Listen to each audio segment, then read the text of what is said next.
The sun was just beginning to set, casting long shadows across the city streets, when the protest began to grow louder.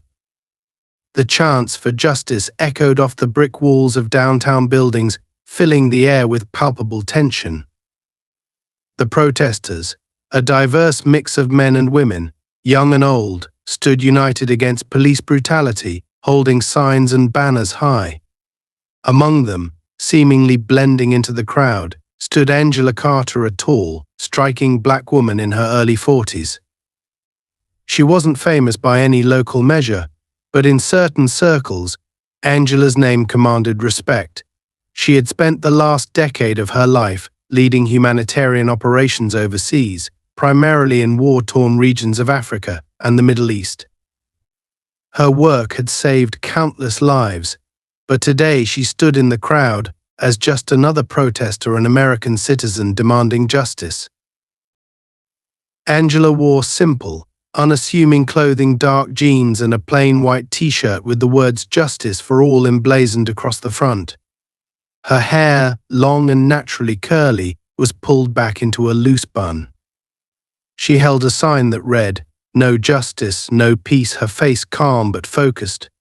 For anyone passing by, she looked like an ordinary participant, someone moved by the recent injustices to come out and make her voice heard. But Angela wasn't just a bystander or someone who casually joined the movement. The fire inside her had been burning for years. She had witnessed firsthand the devastating effects of corruption, greed, and systemic abuse in countries ravaged by war. She had worked alongside victims of violence, torture, and famine, always using her platform to fight for those who couldn't speak for themselves. Now, back in the US, for a brief respite, she couldn't ignore the rising tide of unrest and pain in her own country. The brutal deaths of innocent black men and women had stirred something deep within her, a need to stand on the front lines, not as a leader of a global initiative, but as a regular citizen demanding accountability. As the chants continued to grow louder, Angela stood firm, scanning the crowd. She wasn't leading this protest, but her natural presence always drew people in. A small group had gathered around her, engaging in quiet conversation about the latest incident that had sparked outrage, yet another young black man killed during a routine traffic stop. Angela spoke calmly, her tone measured but passionate. She talked about systemic racism, about the cycles of violence she had seen around the world, and how, despite the distance, the same underlying issues of power and oppression were at play in the US. A few feet away, Officer Tim Johnson sat in his patrol car, watching the protest unfold. The protests had been a constant presence for weeks, and though the media painted them as peaceful, Johnson couldn't shake the feeling that things were spiraling out of control. He was tired of the nightly demonstrations, the streets clogged with protesters, and the growing tension between the police and the public. More than anything, he was tired of feeling like he was constantly under scrutiny, like the uniform he wore was a target on his back. Officer Johnson was a man in his mid-40s, with graying hair and deep lines etched into his face. He had joined the force over 2 decades ago, full of optimism and a desire to make a difference. But years of working in a system he felt increasingly betrayed by had hardened him. He wasn't openly racist, not in his mind at least, but he had grown to distrust the intentions of those who stood against the police. His frustrations often bled into anger, though he justified it as simple pragmatism.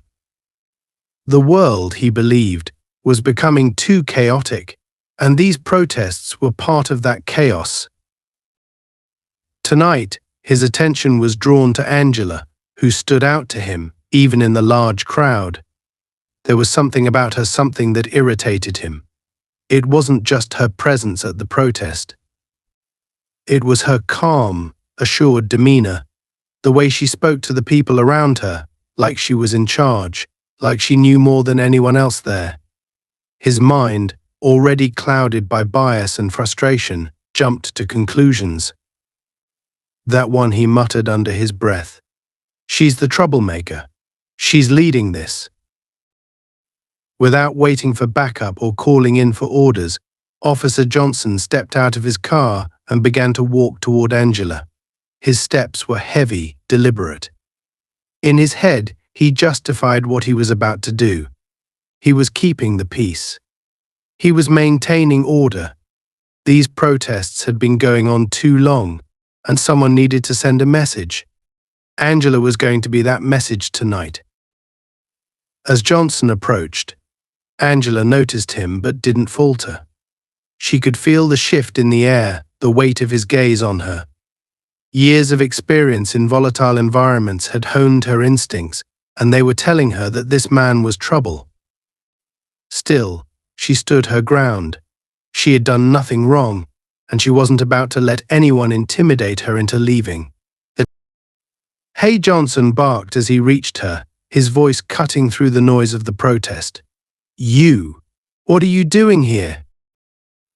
Angela turned to face him, her expression calm but resolute. I'm here to protest, like everyone else. Johnson's eyes narrowed. You organizing this? Angela shook her head. No, I'm just here to support. But Johnson wasn't listening. In his mind, her calmness was defiance. Her refusal to cower or stammer made him more suspicious. She had to be someone important, someone stirring the pot. Without any real reason, he decided that she was the ringleader of the group. He glanced at the people around her. Some looked concerned, others just curious. His jaw tightened. This was getting out of hand.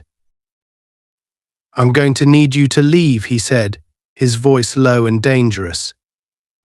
Angela didn't flinch. I have every right to be here. Johnson's patience snapped. He reached out, grabbing Angela's arm roughly. I said, leave. For a split second, Angela's body tensed, but she quickly steadied herself.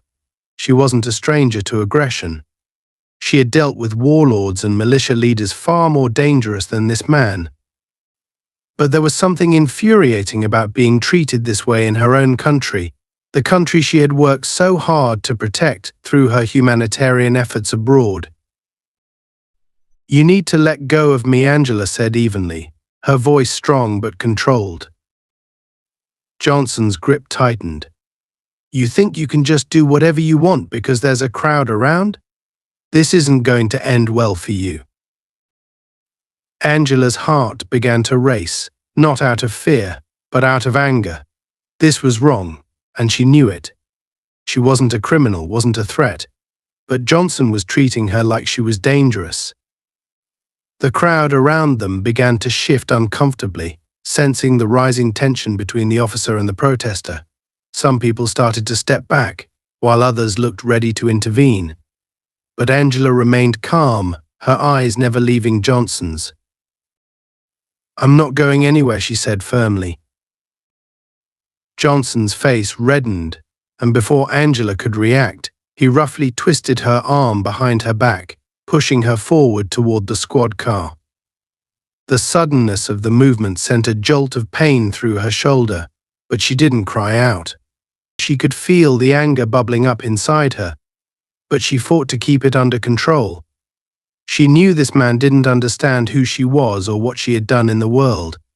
To him, she was just another black woman at a protest, another body to control. But he was about to learn just how wrong he was. As Officer Johnson gripped Angela's arm tighter, he could feel the surge of power rush through him. It was the kind of control he hadn't felt in a long time. The protests had worn him down, had made him feel like he was constantly losing a battle against forces bigger than himself. But now, in this moment, with Angela restrained and under his authority, he felt like he was back in control.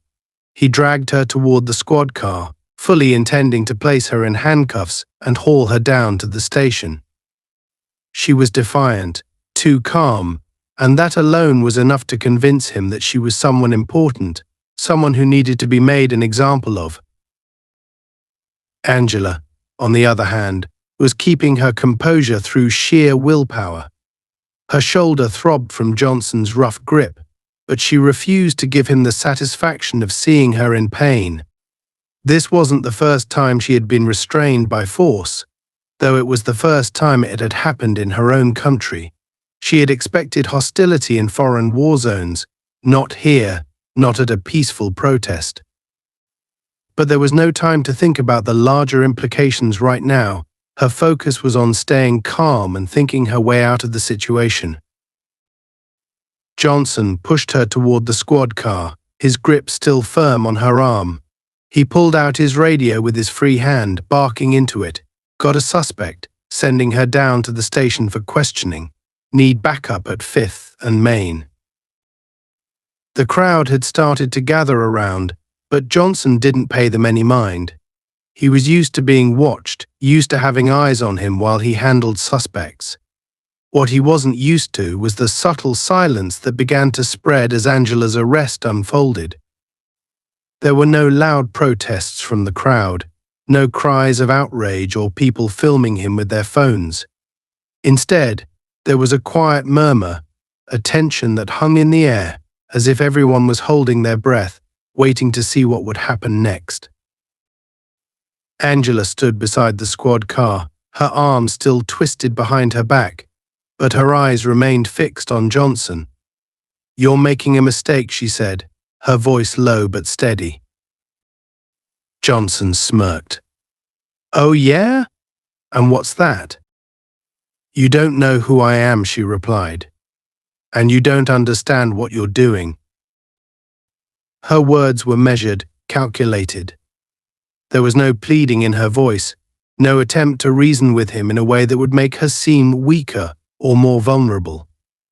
Angela had learned long ago that showing fear only emboldened men like Johnson. Instead, she stood tall, her voice carrying the weight of someone who had seen far worse than this. She wasn't trying to intimidate him, she was simply stating the truth. But to Johnson, her calmness only made her more suspicious. He interpreted her confidence as arrogance, her refusal to panic as proof that she was involved in something bigger. His grip on her arm tightened, and he shoved her roughly against the side of the squad car. "Get in," he ordered, opening the back door. Angela hesitated for a brief moment. She knew that once she was in the back of that car, things could escalate quickly. She had seen it happen before, not to herself, but to others, innocent people who were taken in for questioning and then never seen again, or worse, whose lives were ruined by a single misunderstanding with the law. But she also knew that resistance could make things worse. She took a deep breath and complied, sliding into the back seat of the car. Johnson slammed the door shut and walked around to the driver's side, muttering under his breath. He radioed in once more, suspect secured, heading to the station. There was a certain satisfaction in his voice, a smugness that came from thinking he had solved a problem, taken care of a potential threat. But as he pulled away from the protest, Angela sat quietly in the back seat, her mind racing. She wasn't going to sit by and let this man destroy her reputation or her mission. She had worked too hard and sacrificed too much to be taken down by a local cop on a power trip. As the car sped through the city streets, Angela's fingers subtly brushed the small bracelet on her wrist, an innocuous piece of jewelry to the untrained eye, but in reality, it was far more than that. The bracelet was a communication device, one used by her organization's leadership team for emergency situations in dangerous territories. It wasn't something she thought she'd ever have to use in the US, but now it seemed necessary. With a quick flick of her wrist, Angela activated the device. The action was subtle enough to go unnoticed by Johnson, who was too busy basking in his own sense of accomplishment to pay attention to her movements. The device sent out a signal, alerting her team and key contacts that she was in trouble. She knew that within minutes, her colleagues would be made aware of her situation, and there would be swift consequences. Meanwhile, Johnson drove with a self-satisfied grin on his face, his thoughts consumed by what he believed was a major arrest. He imagined himself receiving praise from his superiors for taking down the leader of a dangerous protest, someone who was likely a radical organizer or worse. His mind was already spinning with fantasies of how this arrest could elevate his standing within the department. He didn't see Angela as a person; she was a symbol to him, a representation of everything he thought was wrong with the current social climate. But Angela's thoughts were far from his. She had no interest in his delusions of grandeur. Her mind was focused on the next steps, on how to navigate the legal system once she was brought to the station. She had powerful allies, both in the US and abroad, and she knew that once they were aware of her detainment, the wheels of justice would begin to turn. This wasn't just about her freedom; this was about holding Johnson accountable for his actions, about exposing the deep-rooted issues within the police force that allowed men like him to abuse their power. As the car pulled up to the station, Angela prepared herself mentally. She knew this wasn't over, not by a long shot. Johnson might think he had won, but he was about to find out just how wrong he was. The police station where Officer Johnson brought Angela wasn't one of the main precincts in the city. It was an older, smaller facility, tucked away in a quiet corner of town, rarely used for anything other than minor offenses. The building itself looked as tired as the officers who worked there. Crumbling bricks, dim lighting, and a general sense of abandonment permeated the air. Angela could sense that something was off the moment they pulled into the station's parking lot. This wasn't the kind of place they would typically bring someone detained at a protest, and the isolated location only made her more suspicious of Johnson's intentions. Johnson parked the squad car and stepped out, roughly yanking Angela out of the back seat. His grip was firm, almost punishing, as if her calm demeanor from before had personally insulted him. Angela could feel the tension in his body, the way his anger simmered just beneath the surface. He wasn't just doing his job; he was making a point, asserting his power in a way that felt personal. But Angela refused to show fear. She knew that showing weakness would only encourage him, so she kept her expression neutral, even as he pulled her into the station. Inside, the station was quiet, almost eerily so. A lone officer sat at the front desk, flipping through paperwork without much interest. He glanced up briefly as Johnson and Angela entered but didn't ask any questions. The tension in the room was palpable, though. The officer at the desk seemed to sense that something wasn't quite right, but he said nothing, choosing instead to remain focused on his papers. "Get her in the holding room," Johnson barked at the desk officer, who nodded silently and motioned toward a hallway that led to the back of the station. Angela felt Johnson's grip on her arm tighten as he led her down the dimly lit hallway. The walls were peeling, and the faint smell of mold lingered in the air. She had been in worse places, but there was something particularly unsettling about being in such an isolated location without anyone knowing where she was. At least, not yet.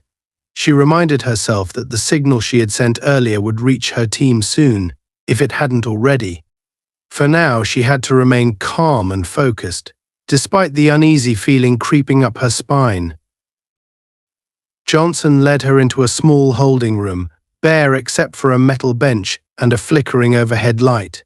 He shoved her roughly toward the bench, the cold metal biting into her skin as she sat down. Angela looked up at him, her face still impassive, though her mind was racing. She could tell that Johnson was growing more agitated with every passing moment, his frustration bubbling over as he struggled to maintain control of the situation. "You just couldn't keep your mouth shut, could you?" Johnson sneered, pacing back and forth in front of her. "You think you're so smart, so untouchable. But you're not. You're just another protester, stirring up trouble, and I'm going to make sure you pay for it." Angela didn't respond. She knew better than to engage with him, to give him any more ammunition to use against her.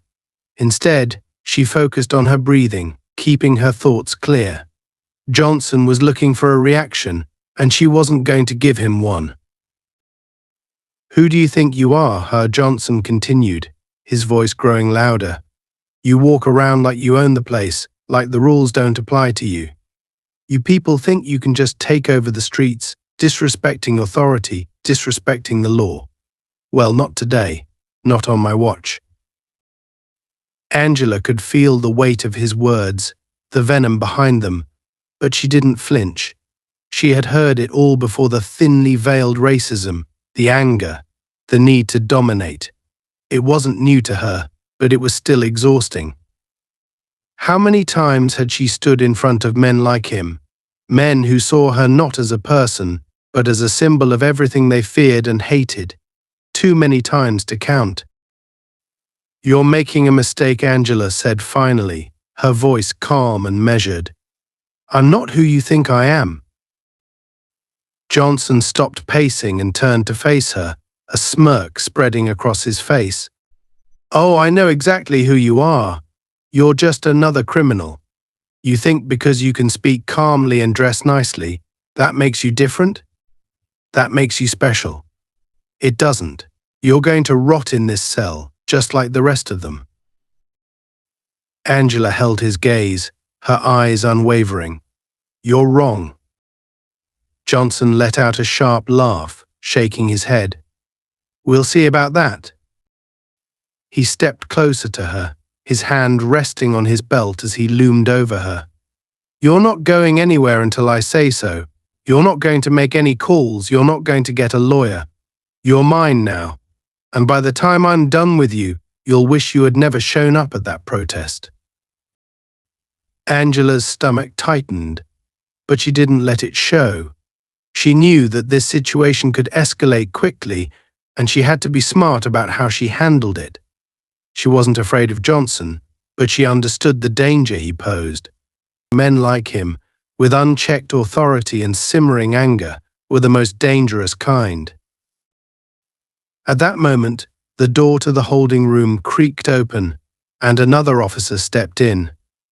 It was Officer Daniels, one of Johnson's colleagues, and from the look on his face, it was clear that he had overheard at least part of their conversation.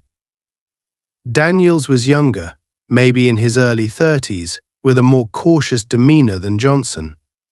He didn't say anything at first, just stood in the doorway, his eyes flicking between Angela and Johnson. "What's going on here?" Daniels asked, his voice carefully neutral. Johnson turned to face him, clearly annoyed by the interruption. "I've got it under control, Daniels. She's just another protester causing trouble. I'm handling it." Daniels didn't move from the doorway, his gaze shifting to Angela. He could see that something wasn't right, that Johnson was far too worked up for this to be a routine arrest. And then there was the woman herself. She didn't look like the typical protester they usually dealt with. She wasn't shouting or resisting, but there was something about her presence that made him uneasy. "Why didn't you bring her to the main station?" Daniels asked, his tone still measured. "Isn't that protocol for protest arrests?" Johnson's face tightened, and Angela could see the flicker of frustration in his eyes. "I didn't need to. We can handle it here. No need to bring the whole precinct into this." Daniels hesitated for a moment, clearly unsure of how to proceed. Angela watched the silent exchange between the two men, sensing that Daniels wasn't entirely comfortable with how things were unfolding. He was younger, less jaded than Johnson, and it was clear that he hadn't yet fallen into the same patterns of aggression and control that defined Johnson's behavior. "Maybe we should call this in," Daniels suggested cautiously, "just to make sure everything's by the book." Johnson's jaw clenched, and for a moment, Angela thought he might lose control entirely. But then, he forced a smile, though it didn't reach his eyes. "There's no need for that. I've got this covered." Daniels didn't look convinced, but he didn't push the issue further. Instead, he gave Angela a small nod before turning to leave the room. Angela could see the conflict in his eyes, the way he wrestled with the decision to intervene. But in the end, he chose to step back, to let Johnson handle things his way. It was a familiar story, people seeing the wrong thing but deciding it wasn't their place to stop it. As the door closed behind Daniels, Johnson's expression hardened once more. He turned back to Angela, his frustration now boiling over. You see, even he doesn't care. No one cares what happens to you. No one's coming to save you. But Angela knew better. The wheels were already in motion, and Johnson had no idea what was coming for him. She remained calm, even as Johnson's anger grew more palpable. In the silence of the room, the flickering light above them buzzed faintly, casting erratic shadows on the walls. Angela shifted slightly on the bench, her mind racing through possible scenarios. She had to stay patient, had to wait for the right moment. Then, as if on cue, there was a sharp knock at the door. Johnson's head snapped up, irritation flaring in his eyes. He clearly wasn't expecting anyone, and the intrusion only fueled his anger. What now? He muttered under his breath, striding toward the door. He yanked it open, only to be met with the sight of two men in suits standing in the hallway. One of them was holding a badge, the insignia unmistakable. Agent Brooks, Federal Bureau of Investigation, the man said, his voice calm but firm. We need to speak with MS. Carter. Johnson froze, his brain struggling to process what was happening. The name MS. Carter rang in his ears, and for the first time, real fear flickered across his face. The appearance of the two men from the FBI turned the already tense atmosphere in the small police station into something much more volatile. Officer Johnson stood frozen at the door, his mind racing to catch up with the sudden shift in power. The badge in front of him glinted under the dim lights, and for a moment he found himself unable to speak. Everything about the situation was slipping out of his control faster than he could comprehend. Agent Brooks stood tall and calm, his presence commanding. Behind him, another man, slightly shorter but just as imposing, eyed Johnson with a mixture of curiosity and thinly veiled disdain. This wasn't the kind of encounter they were used to at this small, out-of-the-way precinct, and the significance of it was not lost on either of the agents. We need to speak to MS. Carter immediately, Brooks repeated, his tone firm but polite, though there was a clear undercurrent of authority that couldn't be ignored. Johnson swallowed hard, his throat dry. His mind was racing. MS. Carter. Who the hell is MS. Carter? But he knew better than to let his confusion show. He cleared his throat, trying to regain some semblance of control over the situation. She's a protester we arrested, he stammered, glancing nervously over his shoulder at Angela, who still sat quietly on the metal bench in the holding room. I don't see why. You don't need to see why. The second agent cut him off, stepping forward. His tone was sharp, less forgiving than Brooks. This isn't a request. We're here on official business. Now step aside. Johnson's face reddened, his pride stinging from the sharp rebuke. He hated being talked down to, especially in his own station, and by these men no less outsiders who had no idea what he had been dealing with tonight. But something told him that pressing the issue any further would only make things worse for him. Reluctantly, he stepped aside, his hands balling into fists at his sides as he tried to suppress his growing frustration. Brooks gave a brief nod of acknowledgement and then stepped into the holding room, his eyes landing on Angela. Her calm composure hadn't wavered, though there was a faint glimmer of relief in her eyes as she recognized the agent. She had known her signal would be received, but she hadn't expected it to happen quite so quickly. It was both a blessing and a reminder of the precarious situation she was in. Ms. Carter Brooks said, his tone softening as he addressed her directly. "We've been informed of your detainment. Are you all right?" Angela nodded slightly. "I'm fine, Agent Brooks, but I would appreciate it if we could resolve this matter quickly." Johnson's ears perked up at the mention of Angela's last name.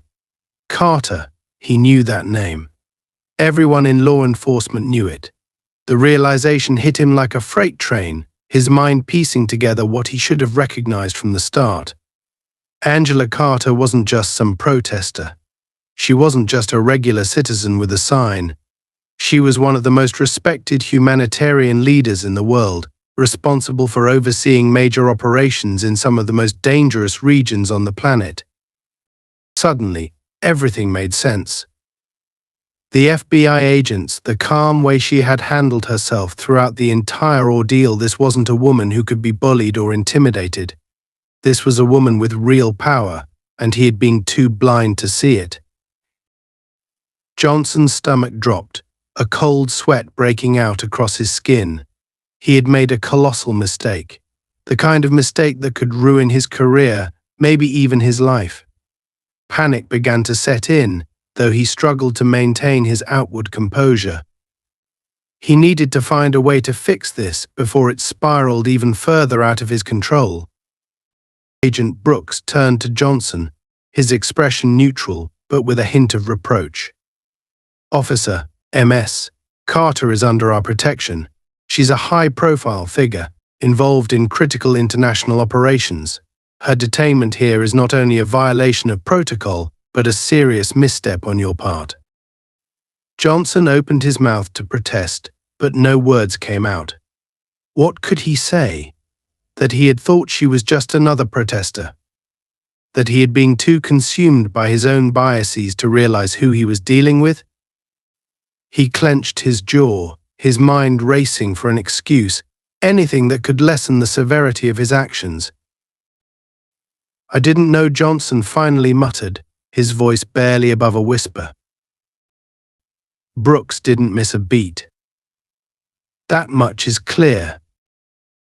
The silence that followed was deafening. Angela remained seated, watching the exchange without a word. She didn't need to say anything. The weight of the situation was already bearing down on Johnson with full force. The second agent, whose patience was clearly wearing thin, stepped forward again. "We're taking her with us," he said flatly. "And I suggest you think long and hard about how you explain this to your superiors, because I guarantee you they're going to hear about it." Johnson's pulse quickened.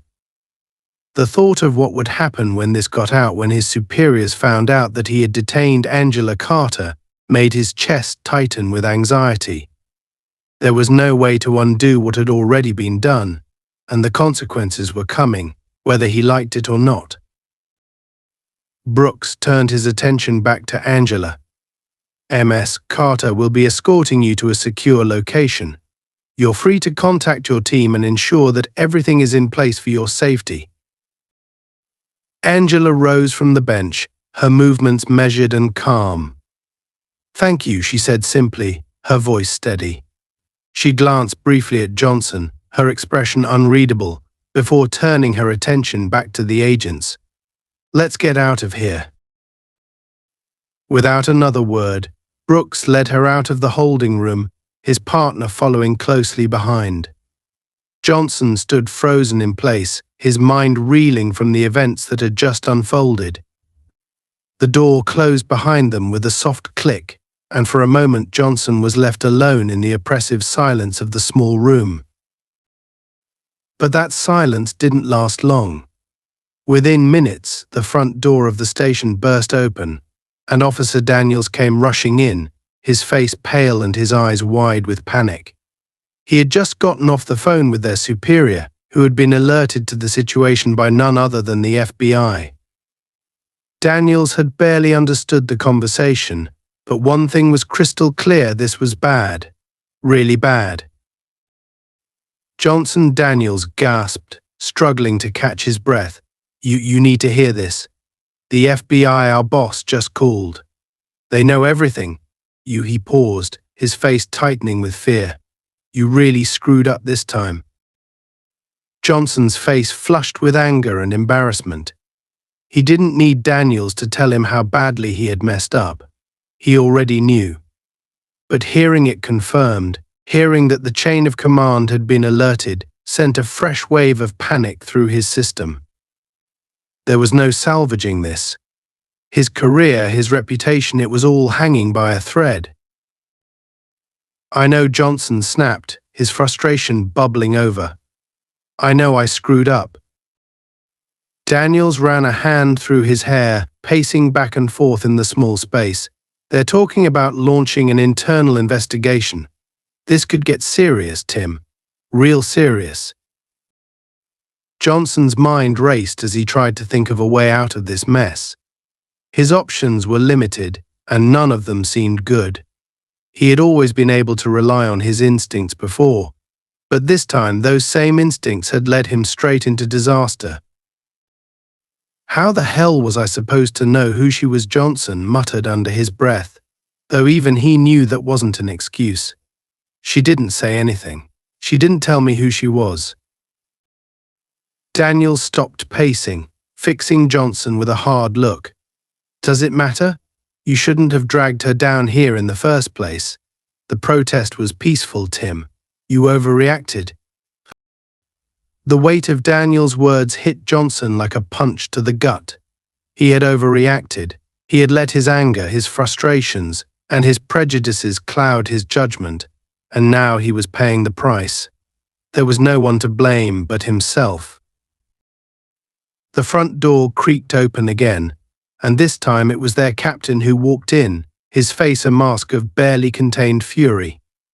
Captain Hart was an imposing figure, with a no-nonsense demeanor and a reputation for being ruthlessly efficient. He didn't tolerate mistakes, especially not ones that could blow back on the department. Johnson's heart sank as he saw the look in Hart's eyes. He was done for. Johnson Hart barked, his voice sharp. My office. Now. Johnson didn't argue. He didn't say a word. He simply followed Hart down the hallway, his legs feeling like lead as he walked. The short walk to the captain's office felt like a death march, each step echoing in his ears like a countdown to his career's end. As soon as the door closed behind them, Hart wasted no time. What the hell were you thinking? He demanded, his voice low and dangerous. Do you have any idea who you just detained? Johnson tried to speak, but the words caught in his throat. His mind was a jumble of excuses, regrets, and panic. Nothing he could say would fix this. He had crossed a line, and now he had to face the consequences.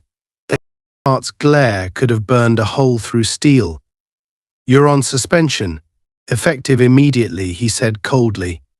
There will be an investigation, and I don't expect you'll be coming out of it with your badge. Johnson's chest tightened.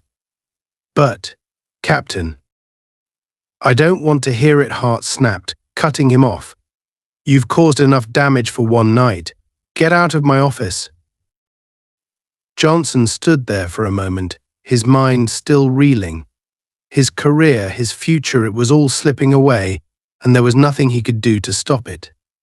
Without another word, he turned and left the office, the weight of his mistakes pressing down on him like a leaden cloak. Outside, the night air was cold and biting, but Johnson barely felt it.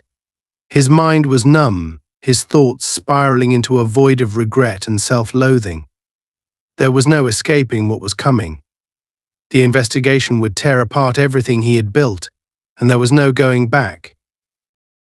For the first time in years, Johnson felt powerless, and it was a feeling he didn't know how to handle. As the cold air bit at Officer Johnson's skin, he stood outside the police station, frozen in place, his mind still reeling from the conversation with Captain Hart. The suspension had hit him like a freight train, and now the reality of what had just happened was beginning to settle in. He could feel the eyes of his colleagues on him as they passed by, some giving him sympathetic glances, while others looked at him with thinly veiled judgment. Everyone in the station had heard the news by now how Johnson had overstepped, how he had arrested the wrong person, someone too important for his actions to be swept under the rug. Angela Carter. He couldn't stop replaying the name in his head. He had heard it before, of course. Her reputation in the humanitarian world was impossible to ignore if you paid even the slightest bit of attention to global affairs. But he had never imagined that someone like her, someone so influential, would end up in his small precinct, caught up in a protest that he had dismissed as just another act of civil disobedience. Now it was too late. The damage was done, and Johnson was staring down the barrel of an internal investigation that would likely end his career. He didn't even know where to begin in fixing the mess he had created. Everything felt out of control, and for someone like Johnson who thrived on having authority and power over others, that lack of control was unbearable. He clenched his fists, his breath coming out in short, sharp bursts as the cold stung his lungs. His anger bubbled to the surface again, but this time it wasn't just directed at Angela or the protesters. It was directed at himself. He had let his biases, his frustrations with the protests, and his need to assert dominance cloud his judgment. And now he was the one paying the price. As he stood there, lost in his thoughts, the sound of an approaching car pulled him out of his daze. A sleek, black SUV pulled up to the curb, its windows tinted. Johnson's heart sank as he recognized the vehicle, another sign of just how far this situation had spiraled out of control. It wasn't just the FBI who were involved now, it was something bigger, something that stretched far beyond the small confines of his precinct. The door to the SUV opened, and a man in a tailored suit stepped out. He had an air of authority that was impossible to ignore, his movements precise and confident. Johnson recognized him immediately, though he had only seen him in passing on the news. Samuel Porter, a senior diplomat and a close advisor to the government on international relations. Porter had been involved in various high-level negotiations overseas, and his presence here now was a clear indication that this was no longer a local issue. Johnson swallowed hard as Porter approached, his heart hammering in his chest. He knew this couldn't be good. "Officer Johnson." Porter's voice was calm, but there was an unmistakable edge to it, a coldness that sent a chill down Johnson's spine. Johnson nodded, unsure of what to say. He felt like a child being scolded by a parent, his authority stripped away. Porter's gaze was sharp, his eyes scanning Johnson with the same kind of scrutiny that Angela had faced earlier, but there was no mistaking the difference in their power dynamic. Porter was in control now, and Johnson knew it. "I've been briefed on the situation," Porter continued, his tone measured but firm. "It seems you've made quite a mistake tonight." Johnson opened his mouth to respond, to try and explain himself, but no words came out. What could he possibly say that would make a difference? He had arrested one of the most respected women in the world, based on nothing more than his own prejudices and assumptions. Porter didn't wait for a response. "Ms. Carter is a key figure in several international humanitarian efforts," he said, his voice growing colder. "Her work has saved lives, brokered peace, and secured resources for some of the most vulnerable populations in the world. And you arrested her. You detained her in a rundown precinct and treated her like a common criminal. Do you have any idea what kind of consequences this could have?" Johnson's throat was dry, and he struggled to find his voice. I didn't know who she was," he managed to croak out. Porter's eyes narrowed. "That's not an excuse," Officer Johnson. You didn't know, because you didn't care to know. You saw a black woman at a protest, and you made your assumptions. And now, you've created a situation that could have international repercussions. Johnson's stomach churned as the weight of Porter's words sank in. International repercussions. This wasn't just about his career anymore. This was about the image of the police force, the reputation of the country, and the delicate balance of global relations that could be thrown off by one misstep. Porter stepped closer, his voice lowering to a near whisper. Do you realize how many lives MS, Carter's organization, supports? How many diplomatic ties her work is involved in? The fallout from this could be catastrophic if it isn't handled correctly. Johnson's pulse quickened, panic rising in his chest. He hadn't thought about any of that. He had been too focused on asserting his authority, on proving that he was still in control. And now, everything was unraveling around him. I'll fix it, Johnson stammered, though he had no idea how he would do that. Porter's eyes darkened. I'm afraid it's too late for that. The wheels are already in motion, and you're no longer in control of this situation. Johnson felt the ground shift beneath him, as if the very foundation of his world was crumbling. He had spent his entire career believing that he could bend situations to his will, that he could control the outcome through force, intimidation, and power. But now, standing in front of Porter, he realized just how powerless he truly was. As if to drive the point home, Porter took a step back, his expression hardening. I suggest you cooperate fully with the investigation, he said, his tone clipped. And if you're lucky, you might be able to salvage something from this mess. But make no mistake, Officer Johnson, you've crossed a line, and there's no going back. With that, Porter turned and walked back toward the SUV, his steps deliberate and unhurried. Johnson watched in stunned silence as the door closed behind him, and the vehicle pulled away from the curb, disappearing into the night. For a moment, Johnson just stood there, the cold wind biting at his skin, the weight of everything pressing down on him like a crushing force. The anger, the frustration, the need for control, it all seemed so meaningless now. He had thought he was in charge, that he could dictate the terms of the situation. But the truth was, he had never been in control. Not really. And now, he was going to pay the price for that arrogance. As he stood there, his mind racing, the door to the police station opened again, and Officer Daniels stepped out, his face pale and drawn.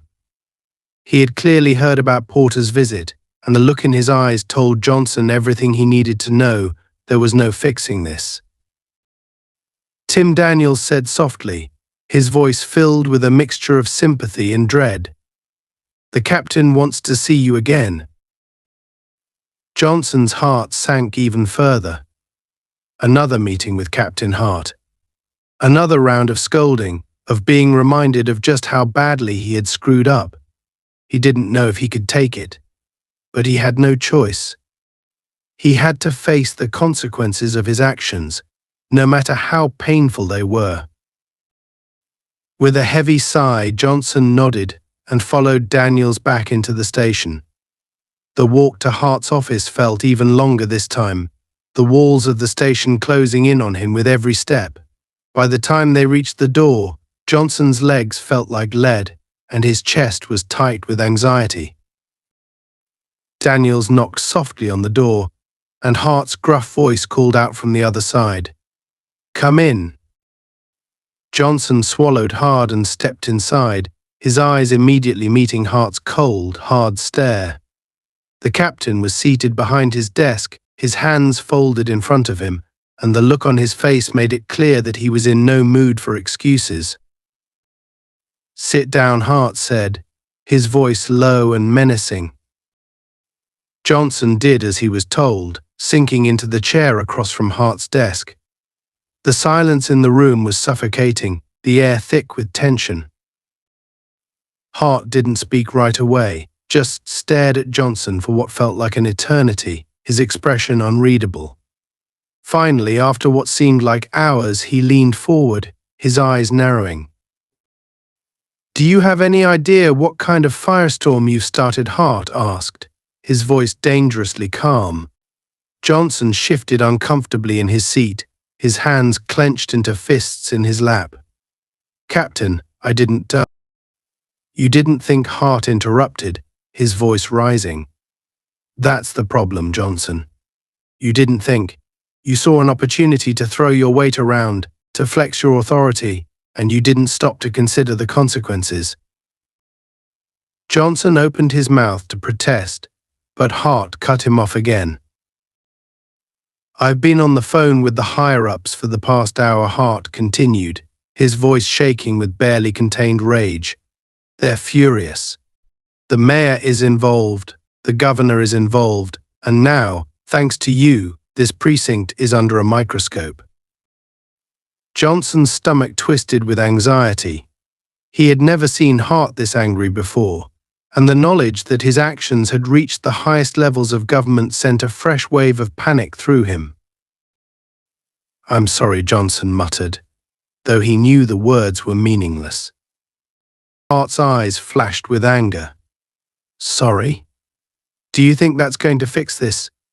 Do you think an apology is going to undo the damage you've done?" Johnson looked down at his hands, unable to meet Hart's gaze. He knew there was no fixing this. There was no going back. Hart let out a sharp breath, leaning back in his chair. "You're done, Johnson. You're suspended indefinitely, and when the investigation is over, I doubt you'll have a job left to come back to." Johnson's heart sank. He had known this was coming, but hearing the words out loud made it real. His career was over. Everything he had worked for, everything he had built, it was all gone. Hart stood up, his hands braced on the edge of his desk as he leaned forward. "I want you out of my station by the end of the day. Turn in your badge, your gun, and get the hell out." Johnson nodded numbly, too shocked to respond. He stood up slowly, his legs feeling weak beneath him, and walked to the door. As he reached for the handle, Hart's voice stopped him. "And Johnson," Hart said, his voice low and cold, "don't think for a second that this is over. The media is already sniffing around, and when this hits the news, you'll be lucky if you can ever work in law enforcement again." Johnson didn't respond. He just opened the door and stepped out into the hallway, his mind a whirlwind of regret, shame, and fear. As he walked down the hallway, the other officers watched him in silence. Some gave him sympathetic looks, while others glanced away, unwilling to make eye contact.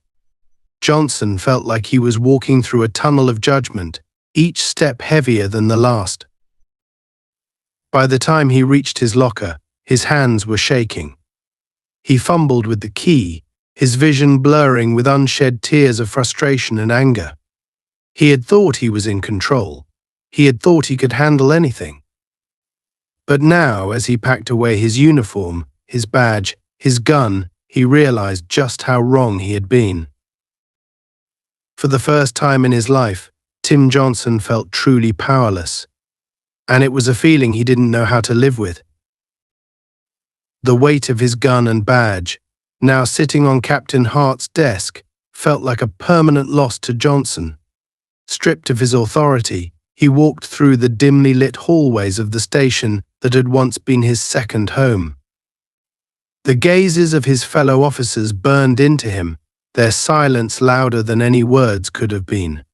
For all his years of service, all his attempts to exert control, this was how it was going to end: disgraced, humiliated, and powerless. As he stepped outside, the cold wind hit him once again, but this time it didn't feel real. He felt detached, as if he were watching his own life crumble from a distance. The irony wasn't lost on him.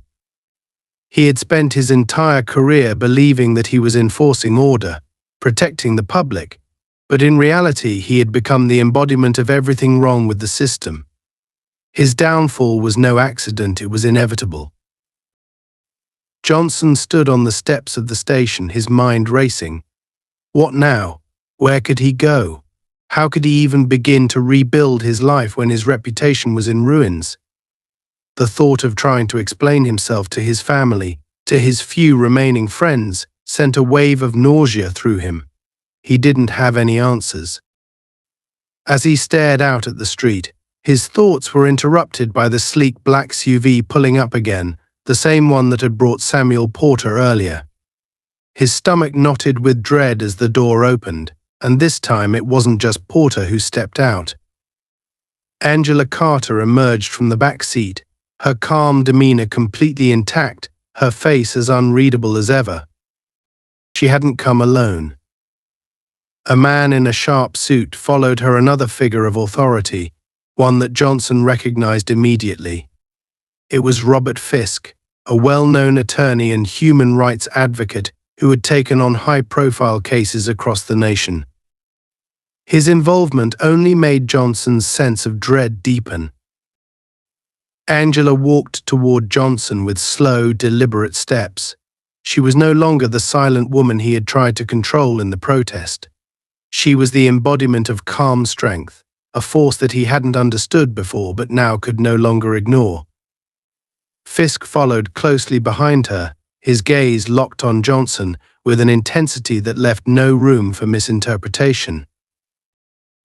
Johnson stood frozen on the steps, unsure of what to do or say. He had no power here, no authority to speak of. All he could do was wait for whatever was coming next. Angela stopped a few feet in front of him, her eyes meeting his. For a long moment, neither of them spoke. The silence between them felt heavy, thick with all the things left unsaid. Then, finally, Angela broke the silence. "Do you understand now?" Her voice was calm, measured, but there was an edge to it that Johnson couldn't ignore. Johnson swallowed hard, his mouth dry. He wanted to speak, to offer some kind of apology, but the words stuck in his throat. What could he possibly say that would make a difference? His actions had already spoken for him. "I didn't know," he finally whispered, though even to his own ears, the words sounded hollow. Angela's expression didn't change. "That's the problem, Officer Johnson. You didn't know because you didn't care to know.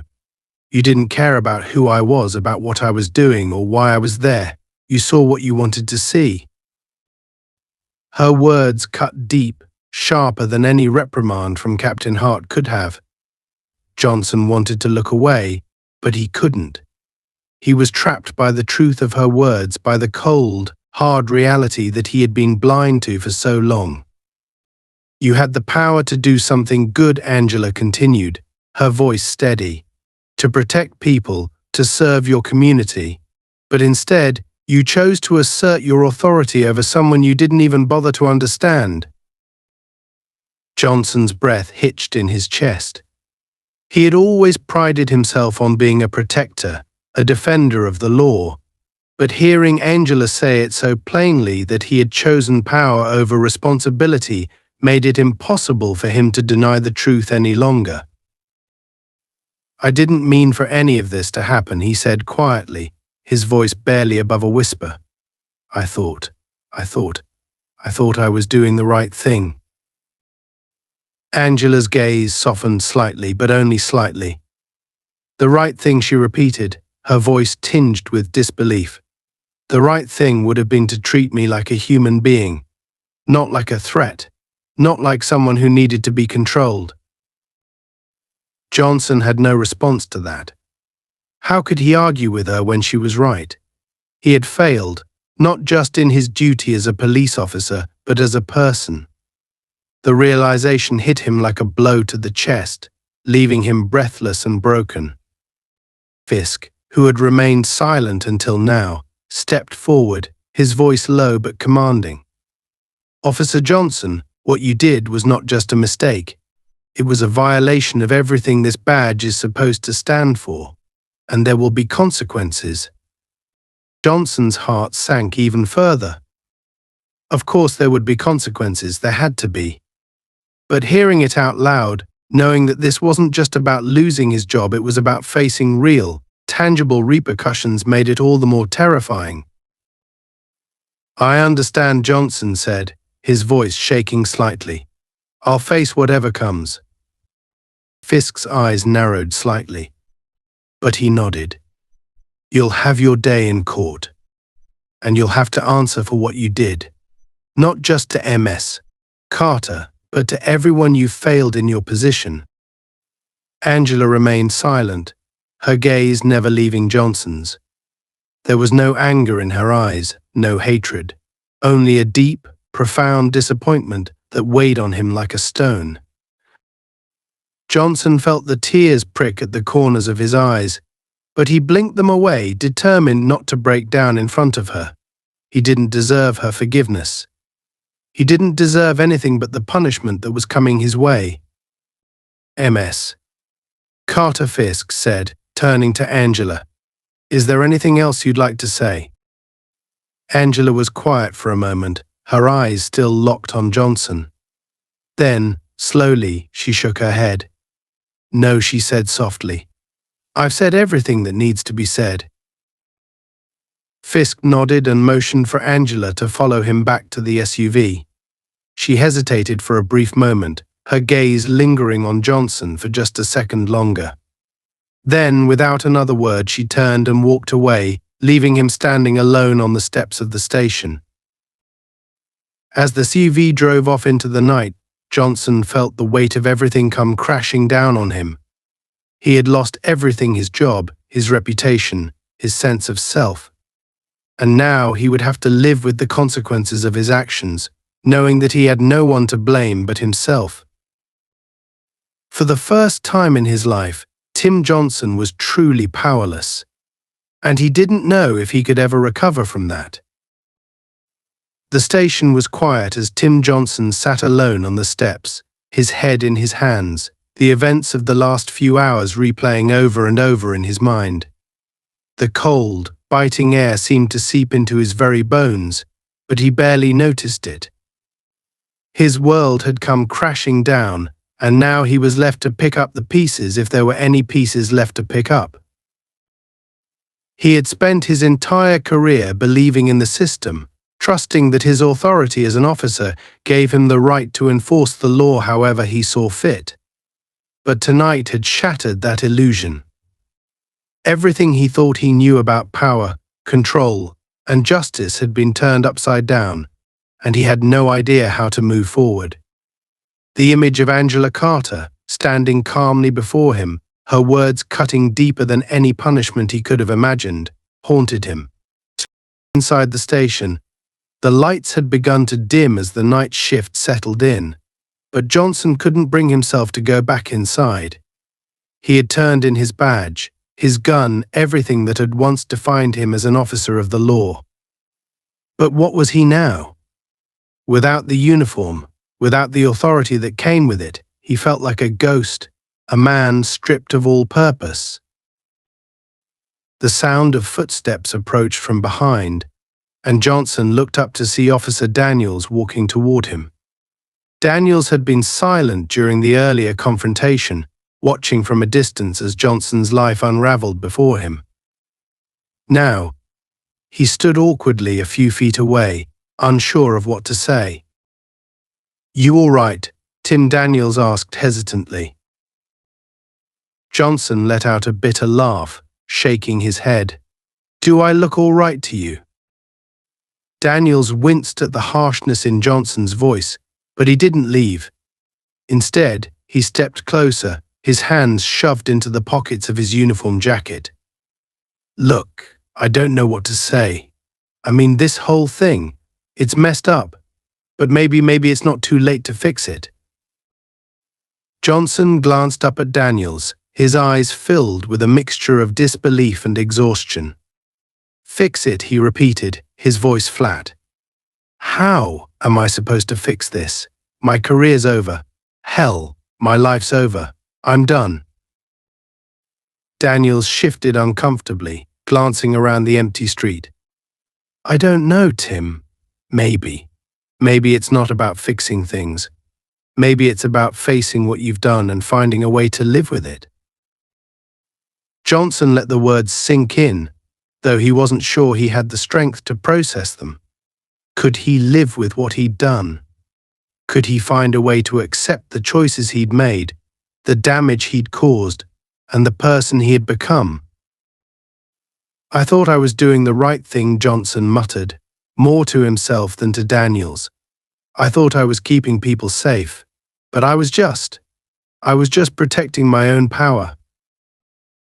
Daniels didn't respond immediately, his gaze fixed on the street ahead. After a moment, he sighed, his breath visible in the cold night air. Yeah, I guess we all make mistakes, Tim. But some mistakes are bigger than others. Johnson nodded slowly, the weight of his actions pressing down on him like a heavy stone. He had made a mistake, a colossal mistake, and there was no escaping the consequences. The internal investigation, the inevitable media storm, the public outrage, it was all coming for him, and there was no way to stop it. But maybe Daniels was right. Maybe it wasn't about trying to fix what was broken. Maybe it was about taking responsibility, owning up to the person he had become, and figuring out how to move forward from here. I don't even know where to start, Johnson said quietly, his voice barely above a whisper. Daniels gave him a sympathetic look, but he didn't have any answers either.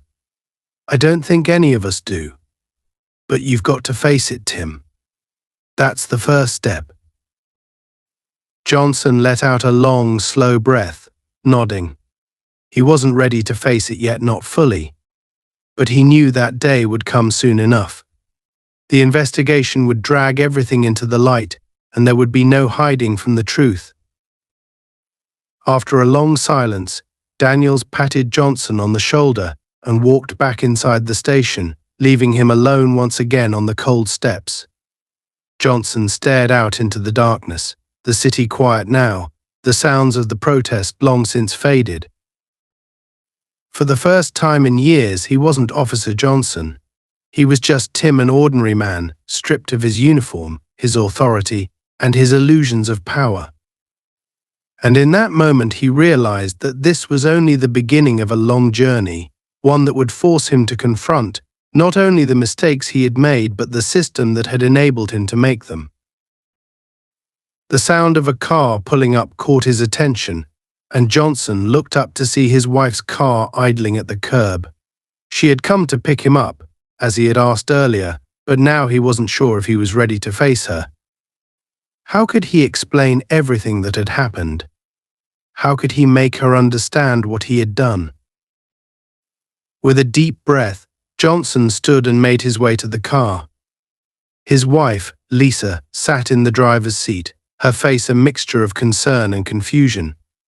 She had heard bits and pieces of the story, but didn't know the full extent of what had transpired.